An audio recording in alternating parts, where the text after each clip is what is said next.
এই সমগ্র জগৎ আপনার সন্তান। নিজের ভক্তদের উপর নিজের সন্তানদেরকে দয়া করুন মাতা।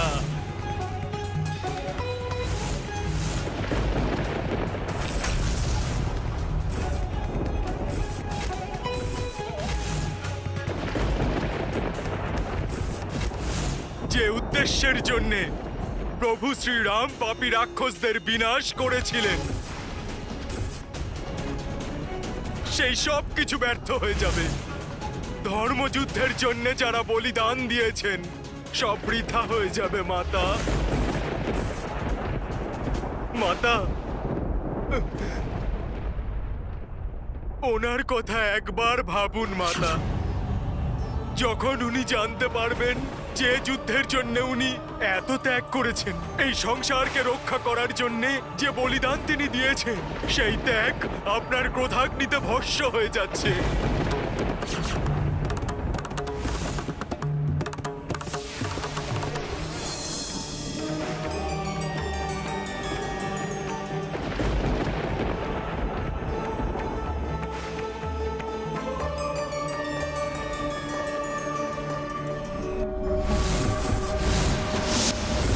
শান্তির রূপ ধারণ করুন মাতা। পাপী আর অধর্মীদের হৃদকম্প সৃষ্টিকারী এই প্রচন্ড নৃত্য থামান মাতা। নারায়ণ নারায়ণ, দেবী সীতা আপনি শান্ত হন। পৃথিবী তার ভারসাম্য হারাচ্ছে দেবী, কৃপা করে শান্ত হয়ে যান।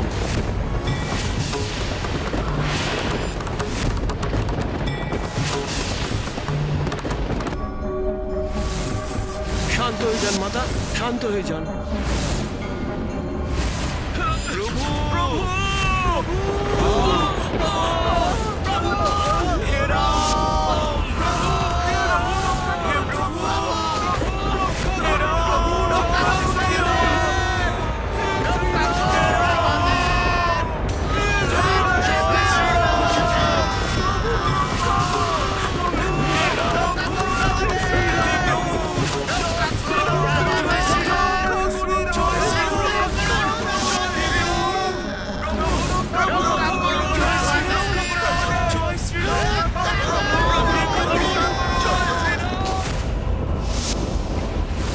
এইভাবে তো আমার মিত্রদের দেহ ব্রহ্মাণ্ডে হারিয়ে যাবে। মিত্র,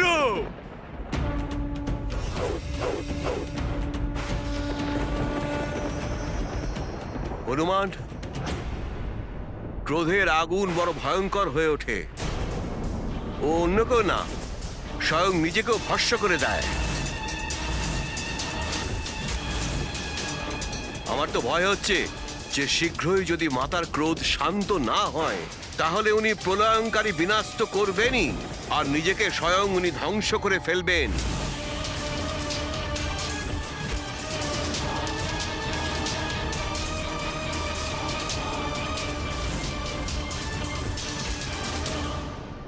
না, আমি এটা কখনোই হতে দেব না।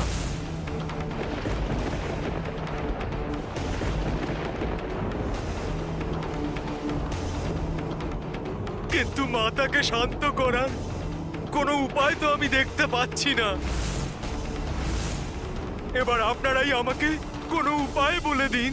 হনুমান, আমরা পূর্ণ প্রচেষ্টা করেছি, জানি না কি হতে চলেছে।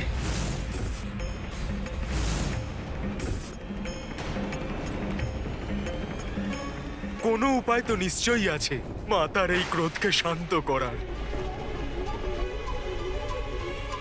হ্যাঁ, বাল্যকালে মাতা একবার আমায় বলেছিলেন, রক্তবীজের সংহারের কথা শোনাতে শোনাতে বলেছিলেন আমায় যে ওই সময় মাতা পার্বতী কালীর রূপ ধারণ করেছিলেন। তখন ওনার এরকমই প্রলয়কারী রূপকে শান্ত করার জন্যে স্বয়ং মহাদেবকে আসতে হয়েছিল। এমনকি মহাদেব ওনার পদতলে শুয়ে পড়েছিলেন। আর মাতা ক্রোধবশত যখন ওনার বুকের ওপরে পা তুলে দিয়েছিলেন, তখন পাপের আভারী হয়ে মাতার ক্রোধ শান্ত হয়েছিল। হ্যাঁ, এরকম যদি কিছু করা যায় তাহলে দেবী সীতার ক্রোধকে শান্ত করা সম্ভব হবে। মাতার এই ক্রোধকে প্রভু শ্রীরামই একমাত্র শান্ত করতে পারবেন। ওনাকে অচেতন অবস্থা থেকে জাগ্রত করে তুলতে হবে।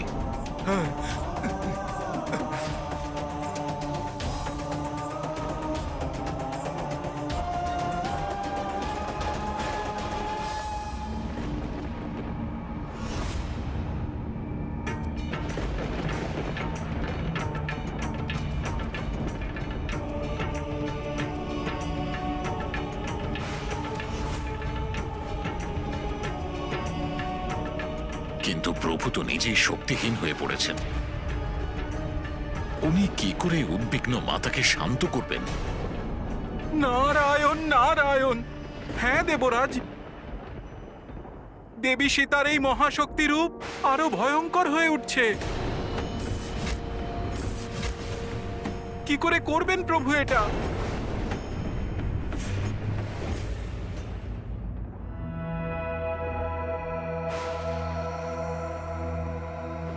যেভাবে প্রভু শ্রীরামের নাম আমার সমগ্র শরীরে শক্তির সঞ্চার করে, ঠিক সেইভাবে মাতা সীতার নামও প্রভুকে শক্তি প্রদান করবে। প্রভু অবশ্যই সজ্ঞানে ফিরে আসবেন।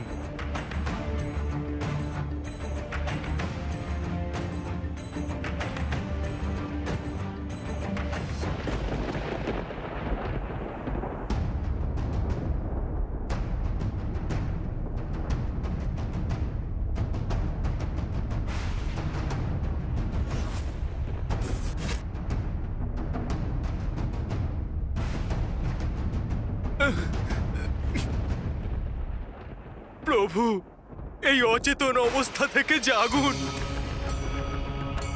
আপনার সেবক, আপনার ভক্ত, আপনার পুত্র আপনাকে ডাকছে প্রভু।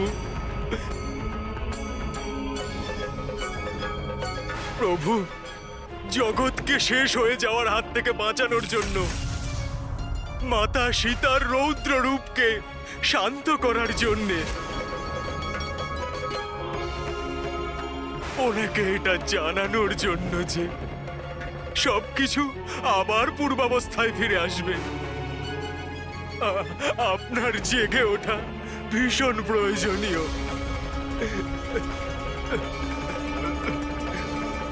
হে জগতের পালনকর্তা প্রভু, এই জগতে আপনাকে প্রয়োজন প্রভু। প্রভু, যদি এই জগৎ মাতার কোপে ধ্বংস হয়ে যায় তাহলে সকলকে নিয়ন্ত্রণ করা কঠিন হয়ে যাবে। প্রভু উঠুন, উঠুন প্রভু।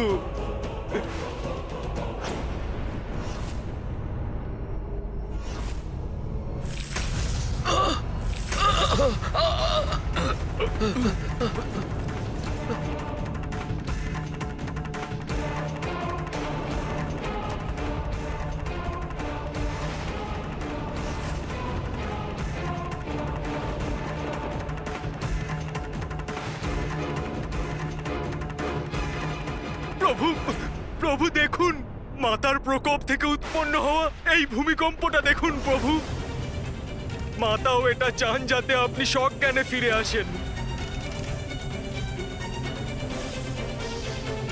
এবার আপনি এনার কোপকে শান্ত করতে পারবেন।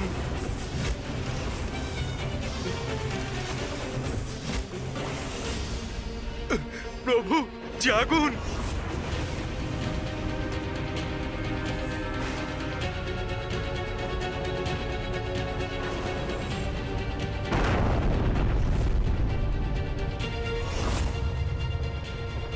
মাতার এই মহাতাণ্ডবে তরঙ্গিত হয়ে গ্রহগুলিও নিজের গতিপথ থেকে বেরিয়ে আসছে।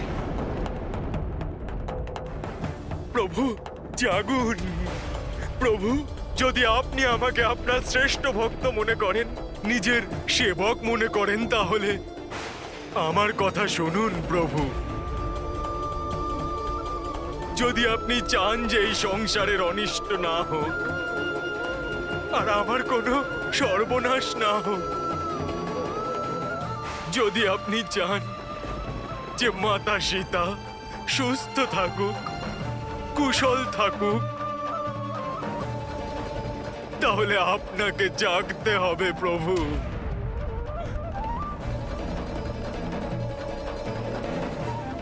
মাতা সীতার মঙ্গলের জন্য জাগুন প্রভু।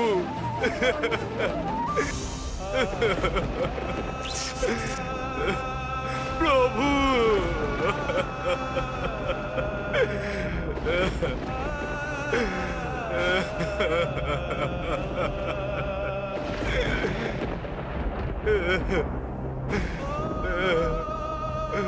প্রভু জাগুন, জাগুন।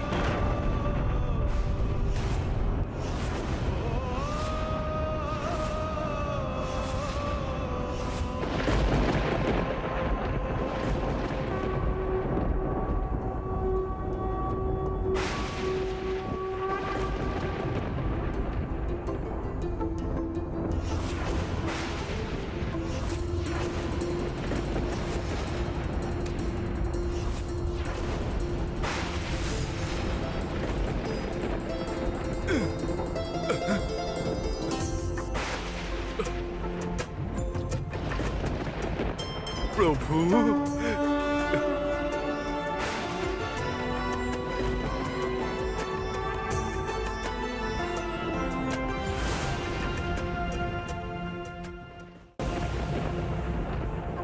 প্রভু আপনার জ্ঞান ফিরে এসেছে।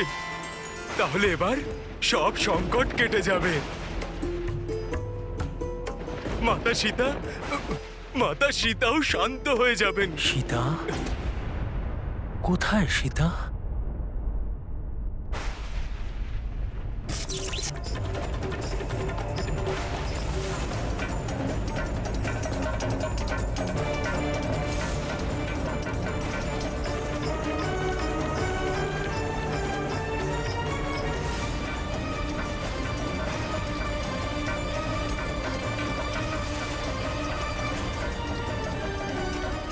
সীতা এই রূপে?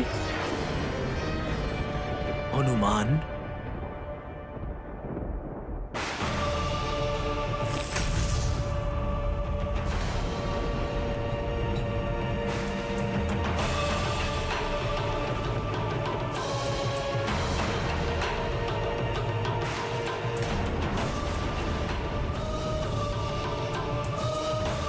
সীতা, সীতা,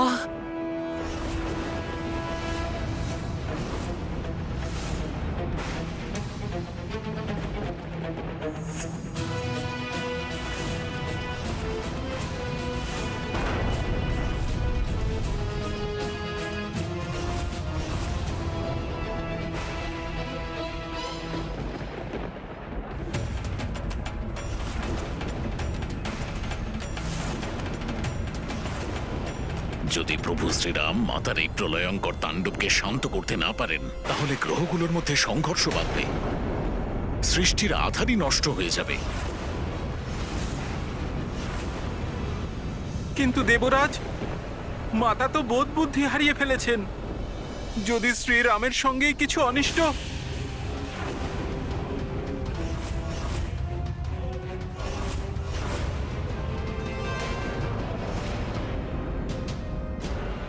এই মঙ্গল গ্রহ আর শনি গ্রহের মাঝে তো সংঘর্ষ হতে চলেছে।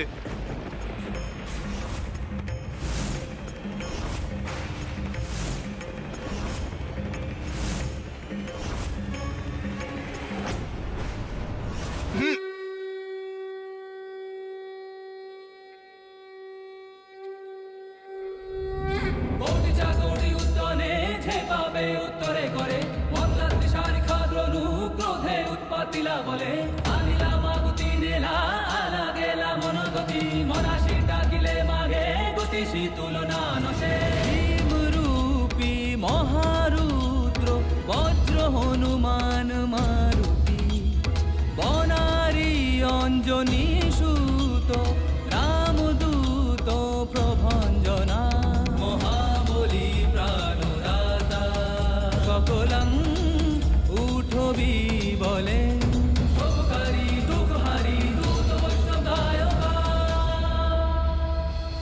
হনুমান কোনো মতে পরিস্থিতি সামলে নিয়েছে, কিন্তু এরপরে যে কি হবে কে জানে।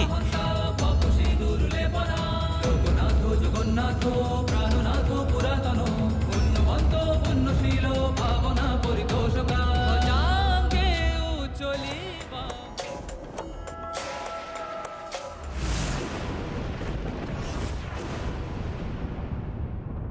এবার তো পৃথিবীও নিজের কক্ষ থেকে সরে যাচ্ছে। যদি শীঘ্রই মাতার ক্রোধ শান্ত না হয় তাহলে বড় অনর্থ ঘটে যাবে।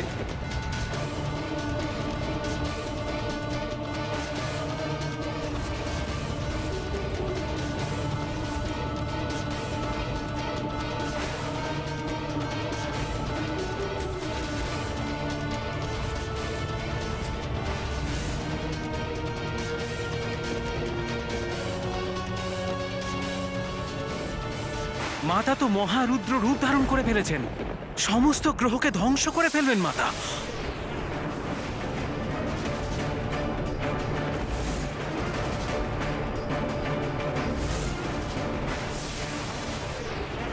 মাতার তাণ্ডব তো আরো ভীষণ হয়ে উঠেছে। পৃথিবী সহ সমগ্র গ্রহ এই তাণ্ডবের বশবর্তী হয়ে ধাক্কা লেগে নষ্ট হয়ে যাবে। একমাত্র প্রভু শ্রীরামই এটাকে আটকাতে পারবেন।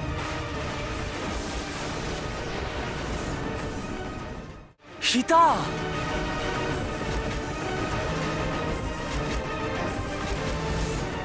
আমার প্রাণেশ্বরী,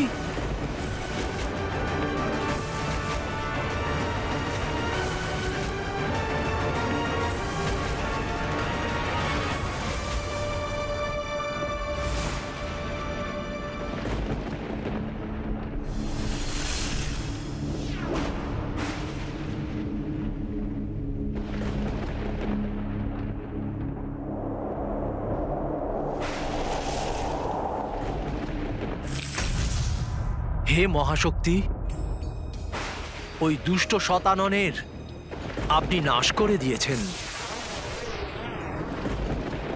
যার জন্য আপনি এই মহাশক্তির রূপ ধারণ করেছিলেন। এবার এই শক্তির রূপ ত্যাগ করুন দেবী, আর আমার প্রাণেশ্বরী চন্দ্রের ন্যায় শীতল এবং সৌম্য সীতার রূপে পুনরায় ফিরে আসুন। আপনার এই প্রচণ্ড পরাক্রমী রূপ দেখে বিশ্ব সংসার ভীত সন্ত্রস্ত হয়ে পড়েছে। দেখুন, আপনার প্রিয় পুত্র হনুমান কতটা চিন্তিত।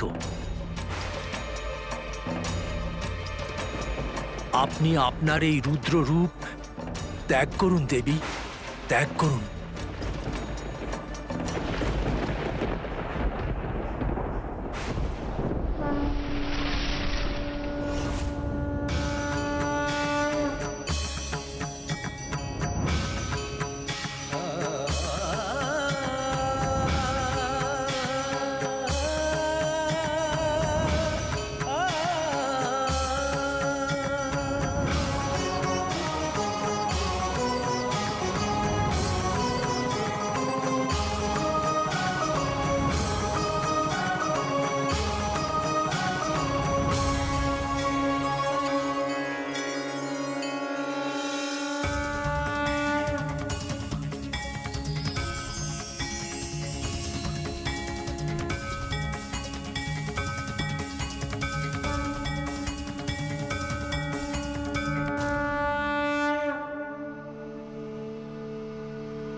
আপনাকে সুস্থ দেখে আমার এই অসীমিত কোপময়ী রুদ্র রূপ শান্ত হলো।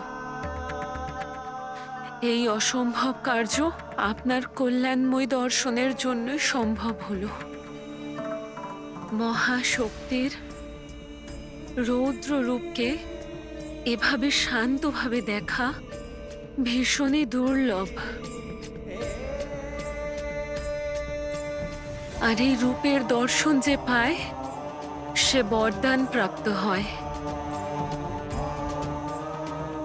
আমি আপনাকে ইচ্ছানুযায়ী বরদান দিতে চাই। দেবী, আমার শুধুমাত্র দুটি প্রবল ইচ্ছা। প্রথমত, আমি আমার যে সঙ্গীদের এই মহাসংগ্রামের জন্য হারিয়েছি তারা জীবন ফিরে পাক। আর দ্বিতীয়ত, যাকে আমি কখনোই হারাতে চাই না, সেই আমার প্রাণেশ্বরী। সীতা সর্বদা যেন আমার হৃদয়ে থাকে।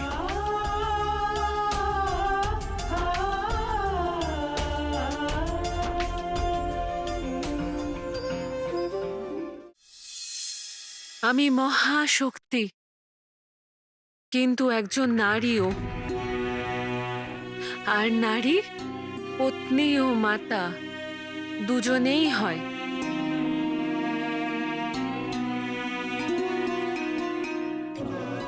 কোনো মাতা কখনোই এটা চাইবে না যে তার সন্তান অকারণেই মৃত্যুর মুখে চলে যায়।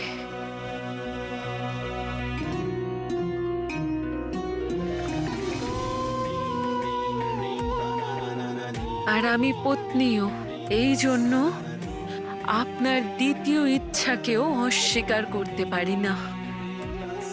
এখন থেকে সীতা সর্বদাই আপনার হৃদয়ে বসবাস করবে। তথাস্তু।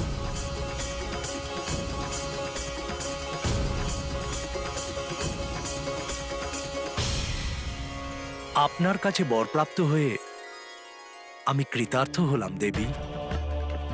আপনাকে কোটি কোটি ধন্যবাদ।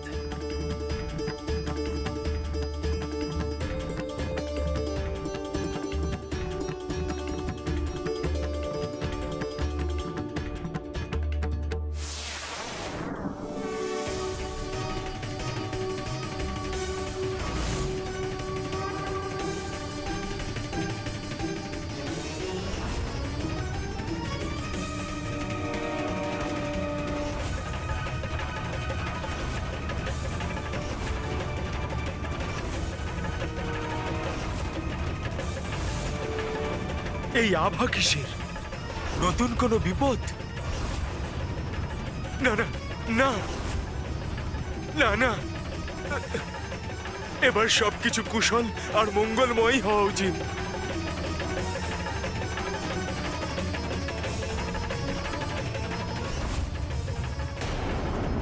নারী যেমন শক্তিশালী, তেমনি প্রেম আর মমতার প্রতিমূর্তিও বটে।